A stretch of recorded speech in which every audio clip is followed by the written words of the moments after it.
Hello everyone, welcome to my YouTube channel. चलिए आज का हमारा प्रैक्टिस सेट नंबर ये 13 होने जा रहा है। इससे पहले 1 से 11 तक मैं करा दी हूँ और आपको साथ ही साथ में बताते चलते हूँ कि मैं एग्जामपुर का टोटल प्रैक्टिस सेट 25 में टोटल करवा दी हूँ, वो भी यूपी होमगार्ड का। और आपका एग्जाम 25 से स्टार्ट होने वाला है, उससे पहले पहले मैं पूरा प्रैक्टिस सेट में करवाऊंगी 25, ठीक है। तो आप थोड़ा सा मतलब लेट हो गया क्योंकि थोड़ी सी इतनी प्रॉब्लम आ गई थी बीच में कि मैं वीडियो बना नहीं पा रही थी। तो चलिए देर नहीं करते हैं, आगे हम क्वेश्चन की तरफ बढ़ते हैं। देखिए प्रैक्टिस सेट नंबर आज हमारा 13 का पहला क्वेश्चन क्या दिया हुआ है। देखिए क्वेश्चन है कि मानव द्वारा सर्वप्रथम प्रयुक्त अनाज कौन सा था। ध्यान रखिएगा, करेक्ट आंसर इसमें बी हो जाएगा, जौ था। अगला है नगरीकरण का मुख्य कारण क्या होता है। तो इसका मुख्य कारण होता है ग्रामीण क्षेत्रों में रोजगार की कमी और शहरों की ओर पलायन करना यानी कि जाना। अगला भारत के मानक मानक समय यानी कि IST ग्रीनविच मध्य समय GMT से कितना आगे है। तो ये आगे 5 घंटे 30 मिनट यानी कि 5.5 घंटे। अगला निम्नलिखित में से किस आंदोलन की शुरुआत बंगाल में हुई। तो बंगाल में हुई थी और रामकृष्ण मिशन की शुरुआत। अगला किस स्वतंत्रता सेनानी को भारत का बिस्मार्क भी कहा जाता है। तो भारत का बिस्मार्क सरदार वल्लभ भाई पटेल को। अगला पिट्स इंडिया एक्ट किस वर्ष पारित किया गया था। तो ये पारित किया गया 1784 में। अगला है कि संविधान निर्माण के निर्वाचित संविधान सभा की बैठक निम्नलिखित में से कब आयोजित हुई थी। तो ये आयोजित हुई थी 9 दिसंबर 1946 को। अगला है कि मृदा स्वास्थ्य कार्ड योजना कब शुरुआत की गई थी इसकी। तो इसकी शुरुआत, आइए ऑप्शन देख लेते हैं। तो करेक्ट आंसर इसमें कौन सा हो जाएगा। तो इसकी शुरुआत 2015 में की गई थी। अगला भारतीय संविधान निम्नलिखित में से किस भाग को आमतौर पर भारत का मैग्ना कार्ड कहा जाता है। तो भारतीय संविधान के किस भाग को मैग्ना कार्ड कहा जाता है। ध्यान रखिएगा, एक रखिएगा भाग तीसरे को। अगला है कि भारत के संविधान का कौन सा अनुच्छेद अल्पसंख्यकों द्वारा शिक्षा संस्थानों की स्थापना और प्रशासन करने का अधिकार निर्दिष्ट करता है। तो ध्यान रखिएगा, ये अनुच्छेद नंबर 30 है। अगला वाराणसी के कृष्णकांत शुक्ल जी ने 2025 में उत्तर प्रदेश गौरव सम्मान मिला, वो किस विधा के लिए जाने जाते हैं। तो वे लोकगीत और दस्तावेजीकरण के लिए जाने जाते हैं। अगला क्वेश्चन है कि भारत में कौन सी नदी बिहार का शोक के नाम से रूप में तो बिहार की कौन सी नदी जिसे हम शोक कहते हैं। तो कोसी नदी को। अगला उत्तर प्रदेश के किस शहर में पुलिस अकादमी हमारे यूपी में मुरादाबाद में है। अगला क्वेश्चन देखिए क्या दिया। अगला क्वेश्चन है निम्नलिखित में से किस प्रकार की फसलें मानसून के मौसम में शुरुआत बोई जाती है। तो मानसून के शुरुआत में खरीफ की फसल बोई जाती है। अगर नक्सलवाद से लड़ने के लिए भारत सरकार द्वारा किए गए सिद्धांत एक क्या अर्थ क्या है। तो इसका अर्थ होता है एग्रेसिव स्ट्रेटजी यानी कि आक्रामक रणनीति होता है। आइए अगले प्रश्न की तरफ बढ़ते हैं। देखिए अगला क्वेश्चन है कि क्षोभ मंडल की औसत ऊंचाई पूछ रहा है कि कितनी होती है। तो ध्यान रखिएगा, क्षोभ मंडल की जो औसत ऊंचाई होती है 13 किलोमीटर। अगला शुद्ध निवेश क्या है। तो शुद्ध निवेश का अर्थ होता है सकल निवेश मूल्यह्रास। अगला है कि पक्षियों के अध्ययन को क्या कहा जाता है। तो उसे ऑर्निथोलॉजी कहते हैं। अगला DP थर द्वारा कौन सी पंचवर्षीय योजना तैयार की लॉन्च की गई थी। तो डी की जगह 5वीं पंचवर्षीय योजना। अगला देखिए क्वेश्चन क्या है। अगला क्वेश्चन है कि संघाई सहयोग संगठन के तहत रेड्स का क्या अर्थ है। कि इसका अर्थ होता है आतंकवाद, अलगाववाद और चरमपंथ से लड़ना। अगला क्वेश्चन है कि अर्थशास्त्र में IPO का अर्थ क्या होता है। तो इसका अर्थ होता है इनिशियल पब्लिक ऑफरिंग। अगला क्वेश्चन निम्नलिखित में से कौन सा एक ऊर्ध्वपातक पदार्थ नहीं है। तो ऊर्ध्वपातक पदार्थ सोडियम सल्फेट नहीं होता है। अगला क्वेश्चन है कि अभी तक वैज्ञानिकों द्वारा पदार्थ की कितनी अवस्थाएं तय की गई हैं। तो ध्यान रखिएगा, बी कट जगह 5 अवस्थाएं। आइए अगले प्रश्न की तरफ बढ़ते हैं।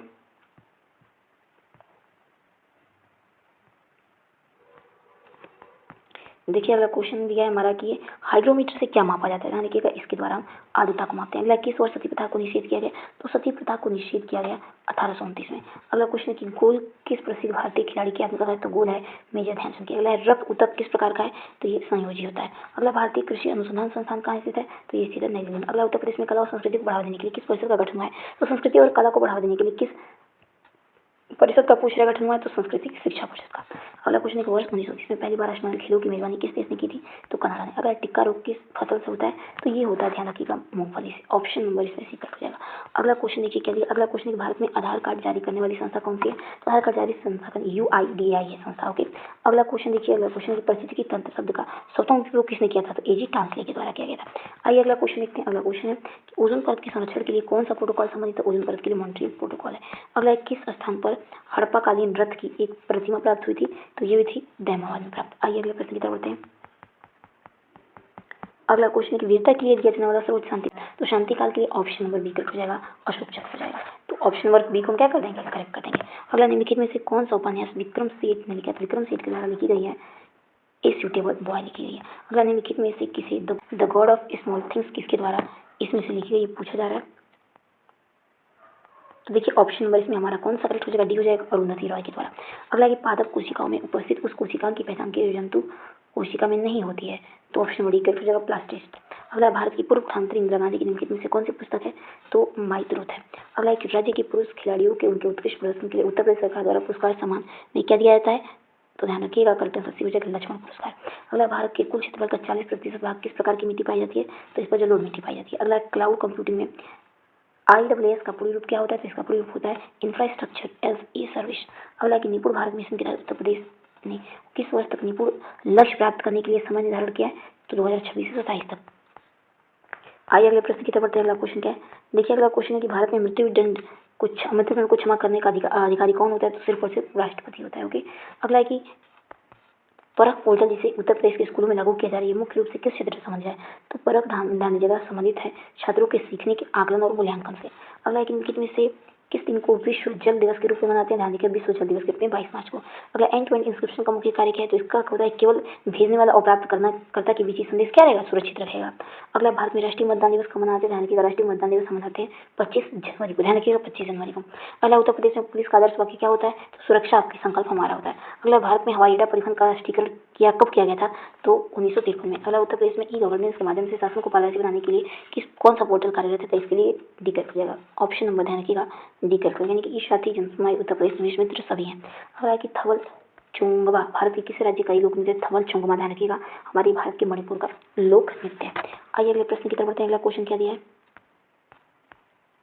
देखिए क्वेश्चन उत्तर प्रदेश में मंडलायुक्त का मुख्य कार्य क्या होता है? तो इसका मुख्य कार्य पूछा है तो मंडल के विभिन्न जिलों के कार्यों का पर्यवेक्षण और समन्वय करना। अगला है कि उपसौर तब होता है जब पृथ्वी क्या होती है? जब सूर्य के सबसे निकट होती है। ठीक है। अगला क्वेश्चन है कि चिरंजीवी स्वास्थ्य बीमा कार्ड का संबंध किस राज्य से है? तो इसका संबंध राजस्थान से। अगला उत्पादन के 3 प्रमुख स्तंभ कौन से हैं? तो भूमि, श्रम और पूंजी हो जाएगा। अगला है कि गैर कानूनी गतिविधियों अधिनियम के संशोधन के तहत सरकार को क्या शक्ति दी गई है?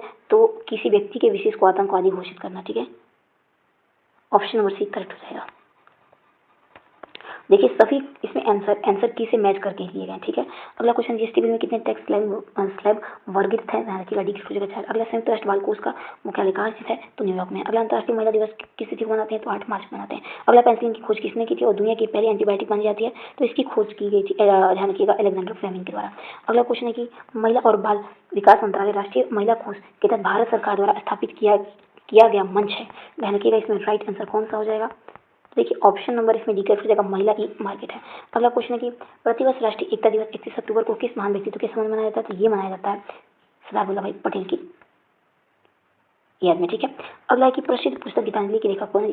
जिन्हें इसके लिए नोबेल पुरस्कार मिला तो गीतांजलि के लेखक ध्यान रखिएगा रविन्द्रनाथ टैगोर है। अगला मुद्रा राजस के लेखक कौन है? तो इसके लेखक हैं विशाल दत्त। अगला कि शून्य भेदभाव दिवस कब मनाया जाता है? तो इसे हम मनाते हैं 1 मार्च को।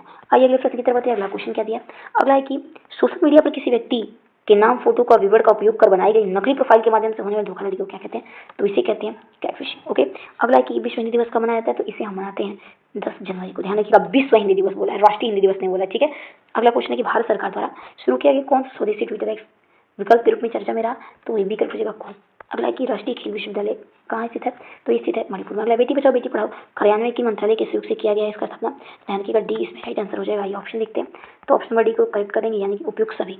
ये शिक्षा मंत्रालय के द्वारा भी किया गया है और ऑप्शन नंबर इसमें हमारे सभी क्या हो जाएंगे करेक्ट। अगला कि रेडियो का आविष्कार किसे माना जाता है? ध्यान रखिएगा जी मार्कोनी को। अगला क्वेश्चन देख लेते हैं। अगला क्वेश्चन भारत में किस मंत्रालय ने प्रधानमंत्री रोजगार प्रोत्साहन योजना की शुरुआत की? तो ये की गई श्रम एवं रोजगार मंत्रालय के द्वारा। अगला राज्य की मंत्री परिषद सामूहिक रूप से किसके लिए उत्तरदायी होती है? तो सीकर हो जाएगा विधानसभा के प्रति। अगला किस मंत्रालय ने startup India seed fund scheme प्रारंभ की है? तो ये किया गया वाणिज्यिक उद्योग मंत्रालय के द्वारा। अगला कि रिंग ऑफ फायर किस महासागर में स्थित है? दुनिया के 90% भूकंप ज्वालामुखी आते हैं तो ये स्थित है प्रशांत महासागर में। अगला निम्नलिखित में से कौन सी एक मानव जाति आपदा नहीं है? ध्यान रखिएगा सुनामी नहीं है। अगला भारत में राष्ट्रीय आपदा प्रबंधन प्राधिकरण का अध्यक्ष कौन होता है? तो इसके अध्यक्ष होते हैं प्रधानमंत्री। अगला है कि भारत के 2011 जनगणना के अनुसार भारत की 10 की वृद्धि दर कितनी रही? तो 10 की वृद्धि दर 17.7% रही। अगला भारत की जनगणना 2011 के अनुसार भारत की किस राज्य में महिला साक्षरता दर सर्वाधिक था? ध्यान रखिएगा सीकर पूजा का। अगला 2011 जनगणना के अनुसार किस राज्य की जनसंख्या वृद्धि दर नकारात्मक रही है? तो नकारात्मक रही है नागालैंड की। ओके। आइए अगले प्रश्न की तरफ बढ़ते हैं। अगला क्वेश्चन क्या दिया है? देखिए क्वेश्चन हमारा आगे है कि जनसंख्या 2011 के अनुसार सबसे कम साक्षरता वाला राज्य कौन सा था?